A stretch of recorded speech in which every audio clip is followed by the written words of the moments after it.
최근 제철소 주변 지역 주민들이 겪는 신체적, 환경적 피해에 대한 조사 결과가 나왔습니다. 주민들을 위한 지원법의 필요성이 제기됐습니다.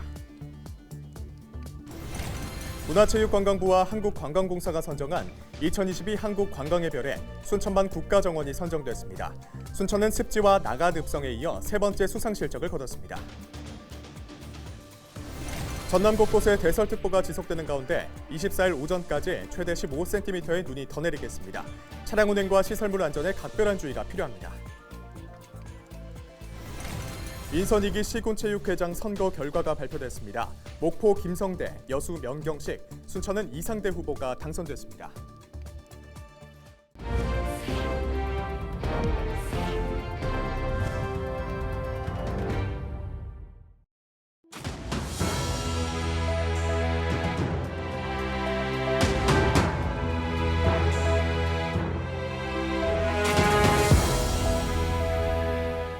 여러분 안녕하십니까? 헬로티비 전남 뉴스입니다. 최근 제철소 주변 지역 주민들이 겪는 신체적, 환경적인 피해에 대한 조사 결과가 나왔다는 소식 전해드린 바 있습니다. 단순 조사에 그치지 않고 지원법 마련을 위한 움직임도 이어지고 있는데요. 현행법상의 한계와 필요성을 보여주는 법적 근거에 대해 김신혜 기자가 짚어봤습니다. 수시로 쌓이는 철가루 때문에 마음 편히 창문조차 열 수 없는 제철소 인근 마을 주민들. 오랫동안 건강 문제와 생활 불편을 호소해왔지만 달라지는 건 없었습니다.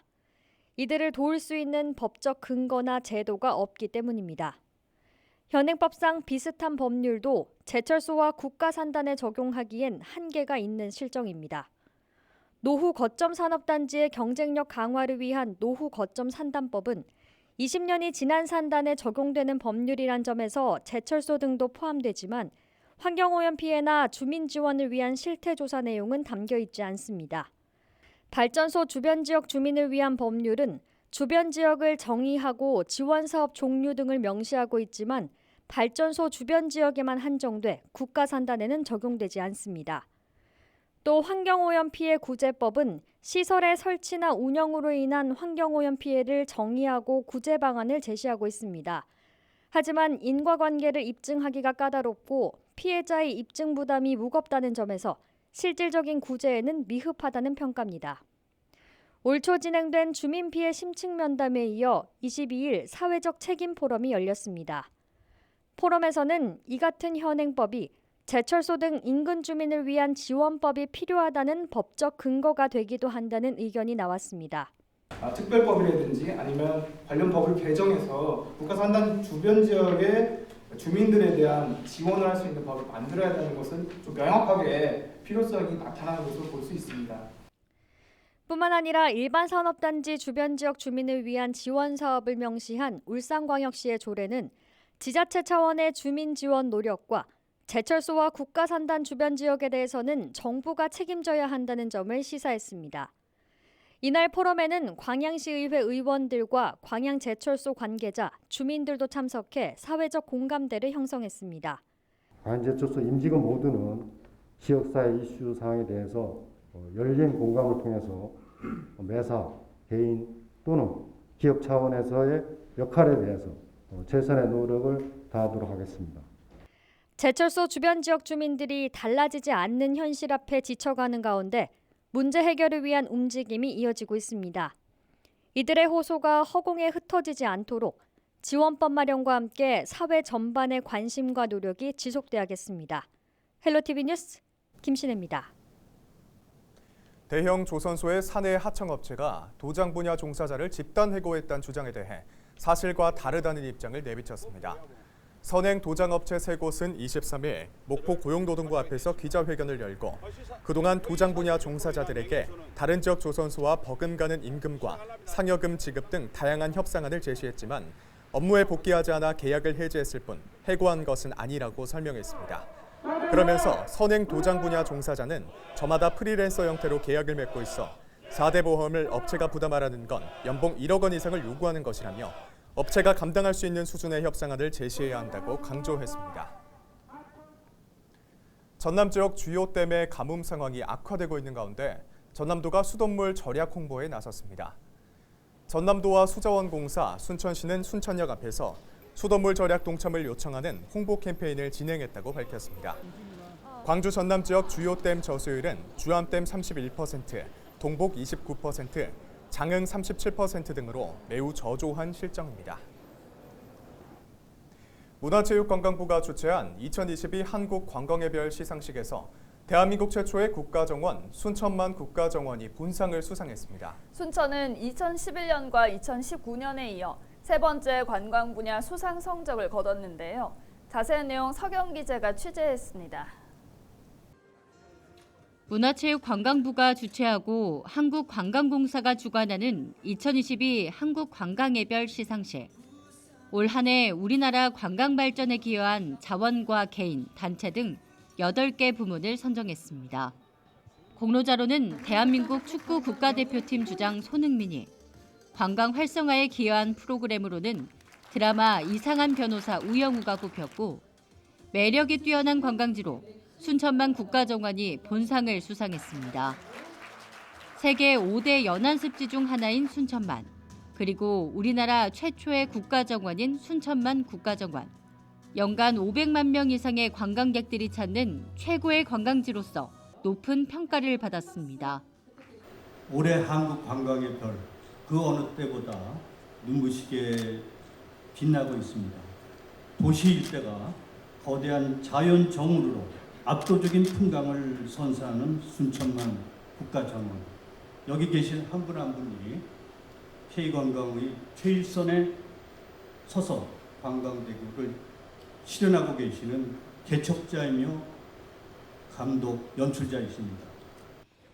지난 2015년 대한민국 국가정원 1호로 지정된 순천만 국가정원. 세계적인 정원 디자이너 찰스 챙스가 만든 호수정원을 비롯해 전 세계 다양한 국가의 정원과 수목원을 재현하면서 정원 문화를 선도하고 있습니다. 순천시는 내년 10년 만에 다시 순천만 국제 정원박람회가 열리는 만큼 국가정원을 넘어 순천 도심 전체를 정원으로 탈바꿈하고 나아가 정원을 산업화시키겠다는 자신감을 드러냈습니다. 정말 영광입니다. 그동안 순천시와 순천 시민들이 지켜왔던 순천만이 제대로 평가받는 것 같아서 너무 기쁩니다. 내년 정원박람회를 더 멋지게 대한민국의 큰 별이 될 수 있도록 잘해달라는 격려 의미로 알고 있습니다. 잘 준비하겠습니다. 감사합니다. 2022 한국관광의 별, 매력이 뛰어난 관광지 순천만 국가정원. 2023 정원박람회는 내년 4월 1일부터 10월 31일까지 국가정원과 순천 도심 곳곳에서 펼쳐집니다. 헬로티비 뉴스 서경입니다. 전남 대부분 지역에 대설특보가 발령되면서 곳곳에 많은 양의 눈이 내렸습니다. 광주지방기상청이 조사한 적설량을 보면 순천과 장흥 15cm, 광양 4.2cm 등 많게는 25cm를 기록한 것으로 나타났습니다. 최저기온은 순천 영하 7.1도, 진도 광양 영하 6.6도 등을 기록했습니다. 기상당국은 24일 아침 9시까지 적게는 5cm에서 많게는 15cm가량 눈이 더 내릴 것으로 보고 안전사고와 시설물 관리에 각별한 주의를 당부했습니다. 전남 지역에 많은 눈이 내리면서 바닷길과 하늘길 모두 통제됐습니다.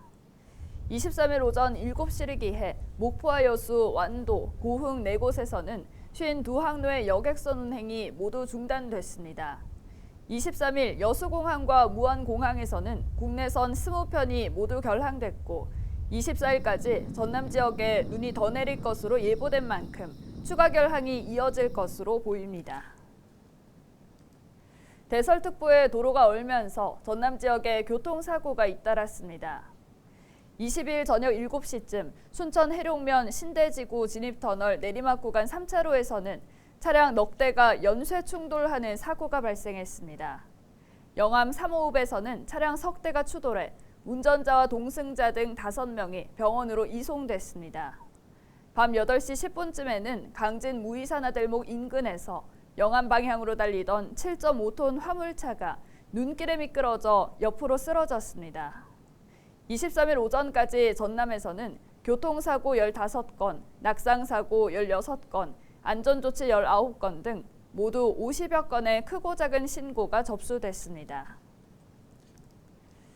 23일 오전 8시 50분쯤 영암 순천 고속도로 영암 방향 장흥나들목 인근에서 탱크로리 차량이 눈길에 미끄러지는 사고가 발생했습니다.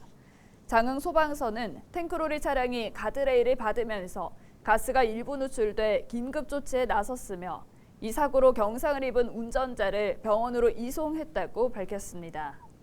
경찰과 소방당국은 가스 폭발 등 2차 사고를 예방하기 위해 사고 수습이 완료될 때까지 차량 통행을 전면 금지할 방침입니다. 순천 서면의 한 조명업체 건물에서 불이 나 2명이 부상을 입었습니다. 순천 소방서는 22일 새벽 5시 40분 서면의 한 조명업체 건물에서 화재가 발생해 창고와 1층이 전소되고 거주자 2명이 화상을 입어 병원으로 이송했다고 밝혔습니다. 소방당국은 현재 정확한 화재 원인과 재산 피해 규모를 조사하고 있습니다. 전남의 22개 시군 가운데 선거가 치러진 16곳에서 인선 2기 체육회장이 모두 확정됐습니다. 선거가 치러진 시 단위 지역 3곳 가운데 목포는 김성대 목포야구연합회장, 여수는 명경식 여수체육회장, 순천은 이상대 순천시 체육회장이 당선됐습니다. 군 단위 지역을 보면 고흥은 김은수 전 고흥체육회 부회장, 강진은 이병돈 아크로컨트리클럽 감사, 해남은 이기론 전 해남군 의원, 영암은 이봉영 영암군 체육회장이 재선에 성공하는 등 13곳이 선거를 통해 당선자를 확정했습니다. 나머지 6곳은 단일 후보가 출마해 무투표 당선이 일찌감치 확정됐습니다.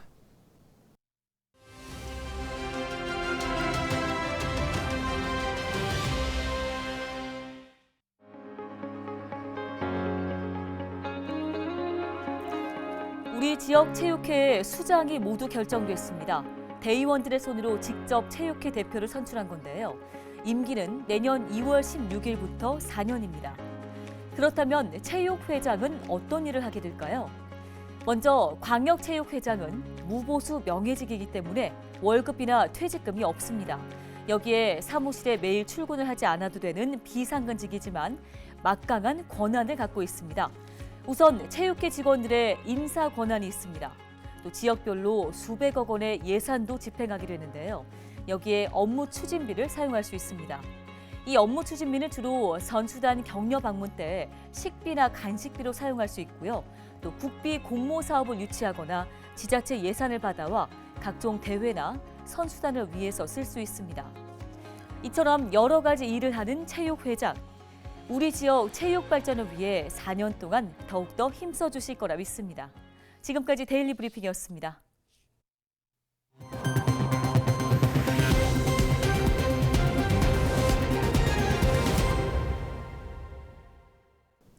목포시가 지역의 관광자원인 근대역사자원을 대외적으로 알리기 위해 근대의상 패션쇼를 엽니다.